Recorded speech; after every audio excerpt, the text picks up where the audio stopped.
இப்பொழுதும் தேவனுடைய வார்த்தையினுடைய தலைப்பு, நாங்களோ எழுந்து நிமிர்ந்து நிற்கிறோம்.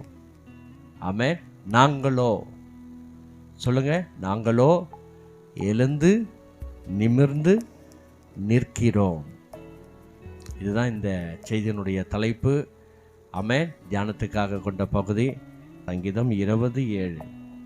சிலர் ரதங்களை குறித்தும் சிலர் குதிரைகளை குறித்தும் மேன்மை பாராட்டுகிறார்கள்.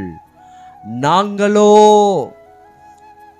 எங்கள் தேவனாகிய கர்த்தருடைய நாமத்தை குறித்தே மேன்மை பாராட்டுகிறோம். அல்லேலூயா. அடுத்த வசனம் பாருங்க. அவர்கள் முறிந்து விழுந்தார்கள். நல்லா தெரிஞ்சுங்க, அவர்கள் முறிந்து விழுந்தார்கள். நாங்களோ எழுந்து நிமிர்ந்து நிற்கிறோம். சொல்லுங்க, இந்த வார்த்தை நீங்க எல்லாரும் சொல்லுங்க. பிரியமான தேவ ஜனமே, எல்லாரும் சொல்லுங்க. நாங்களோ எழுந்து நிமிர்ந்து நிற்கிறோம். அவர்களோ முறிந்து விழுந்தார்கள். யார் அவர்கள்? இல்ல தலைப்பே நாங்களோ. நாங்களோ இப்ப நாங்களோ என்பது இப்ப நீங்க ஜெபத்திலே வழி நடத்துகிற, கலந்து கொள்ளுகிற, ஒவ்வொரு நாளும் ஜெபிக்கிற, தேவ சித்தத்தை நிறைவேற்றுகிற இந்த மீடியாவினுடைய மக்கள் பார்க்கிற நீங்கள், நானும், நாங்களோ எழுந்து நிமிர்ந்து நிற்கிறோம். அல்லேலூயா, அல்லேலூயா.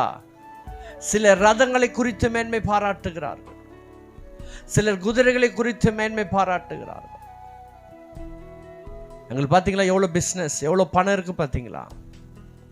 எங்களுக்கு எவ்வளோ சொத்து இருக்கு பார்த்தீங்களா? நாங்கள் எவ்வளோ அதிகாரத்தில் இருக்கோம் பார்த்தீங்களா? அரசியல்வாதிகள் ஆட்சியும் அதிகாரங்களை குறித்து மேன்மை பாராட்டுவார்கள். அதிகாரிகள் தன்னுடைய போஸ்டிங்கை பார்த்து மேன்மை பாராட்டுவார்கள். படித்த மாமேதைகள் அறிவை குறித்து மேன்மை பாராட்டுவார்கள். பெரிய பணக்காரர்கள் அவங்களுடைய சொத்து மதிப்பு, பில்டிங், காரை வைத்து மேன்மை பாராட்டுவார்கள். ஞானிகள் ஞானத்தை குறித்து மேன்மை பாராட்டுவார்கள். சயின்டிஸ்ட், உலக அறிவாளிகள், உலக பணக்காரர்கள், உலகத்தில் சிறந்தவர்கள், தலைவர்கள், அவருடைய பதவியும் அவருடைய சொத்துக்களையும் அவருடைய பின்னாக இருக்கிற அநேக பட்ட பதவிகளையும் குறித்து மேன்மை பாராட்டலாம். ஆமென். நாங்களோ எங்கள் கர்த்தராகிய இயேசு கிறிஸ்துவை குறித்து மேன்மை பாராட்டுகிறோம். அல்லேலூயா.